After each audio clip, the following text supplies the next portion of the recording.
Hello everyone, good morning সবাইকে। Welcome to my first mini blog. আমি ইন্দ্রাণী। আজকে সকালটা শুরু হয়েছিল আমার বাড়ি থেকে, কারণ প্রতিদিনের মতন আমার আজকে কাজ ছিল না। আজকে আমার উইক অফ ছিল। ঘুম থেকে উঠেই ব্রাশ করতে করতে বাইরের দিকে দেখছিলাম শীতের সকালগুলো ভীষণ সুন্দর লাগে। হঠাৎই চোখে পড়লো বাড়ির গাছের এই ফুলগুলো।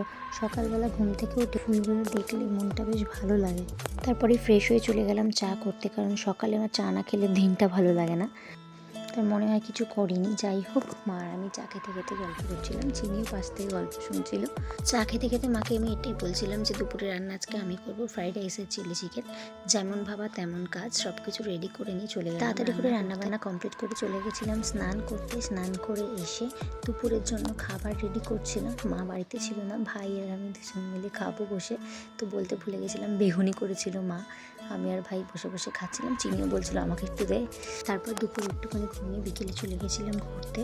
ঘুরতে থেকে এসে বাড়িতে সন্ধ্যাবেলা চাউমিন করলাম। সবাই মিলে চাউমিন খাচ্ছিলাম। চাউমিন খেতে খেতে গল্প করছি। আমরা সবাই চাউমিন খাচ্ছিলাম, চিনি দিচ্ছিল। দেখতে দেখতে বলছিল কেন চাউমিন দেওয়া হয়নি, তো প্রচণ্ড রেগে গেছে আমার উপরে। এইভাবেই আজকের দিনটা আমার কেটে গেল। ভিডিওটা ভালো লেগে থাকলে লাইক কমেন্ট করে দেবেন। দেখা হচ্ছে পরের ভিডিওতে।